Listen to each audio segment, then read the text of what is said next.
Ouais, c'est vrai que par rapport au diabète gestationnel, les recommandations ont vraiment changé à travers les âges, j'ai envie de dire.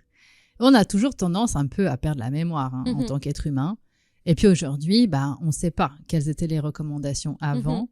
Et surtout, est-ce que maintenant les nouvelles recommandations ont changé la donne? Parce que faut toujours savoir de quoi on parle et recontextualiser les choses. Alors déjà, tu m'as dit, je pensais que c'était obligatoire.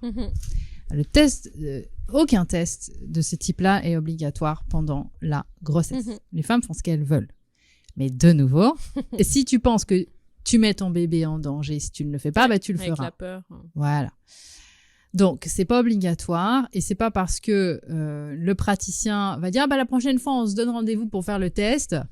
Le fameux gros bolus de glucose. Alors là, aujourd'hui, dans la majorité du temps, on envoie 75 grammes de glucose aux femmes à jeun.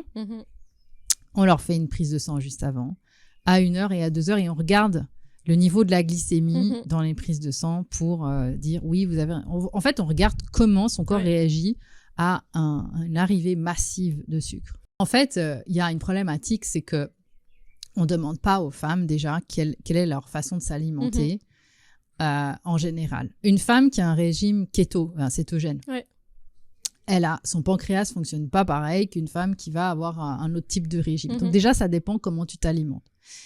Donc, quand tu vas prendre massivement du sucre, à ce moment-là, quand tu fais ce genre d'examen, bon, évidemment, je ne rentre même pas dans la composition de ce qu'il y a dans ces choses-là. Plus industriel, tu ne peux pas.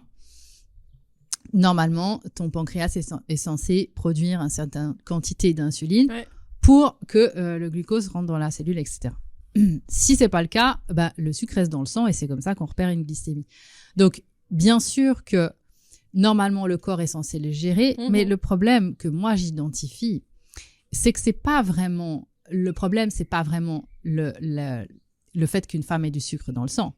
C'est qu'on a changé les seuils qui aujourd'hui vont étiqueter les femmes.